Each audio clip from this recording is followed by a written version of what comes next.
তীব্র দাবদাহে পুড়ছে পুরো দেশ।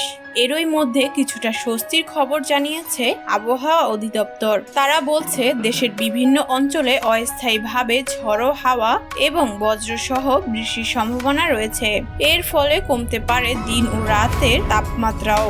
আবহাওয়া অধিদপ্তরের তথ্য মতে মঙ্গলবার সন্ধ্যা 6টা পর্যন্ত দেশের অভ্যন্তরীণ নদীবন্দরগুলোর জন্য পূর্বাভাসে উল্লেখ করা হয়েছে রংপুর, দিনাজপুর, ময়মনসিংহ, টাঙ্গাইল, কুমিল্লা, নোয়াখালী, বরিশাল ও সিলেট অঞ্চলের ওপর দিয়ে ঘন্টায় 45 থেকে 60 কিলোমিটার বেগে অস্থায়ীভাবে দমকা বা ঝড়ো হাওয়া বয়ে যেতে পারে।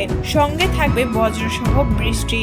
এসব এলাকার নদীবন্দরকে 1 নম্বর সতর্কতা সংকেত দেখাতে বলা হয়েছে।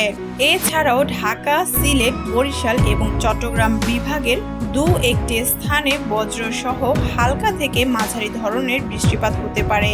কোথাও কোথাও হতে পারে বিক্ষিপ্তভাবে শিলাবৃষ্টিও।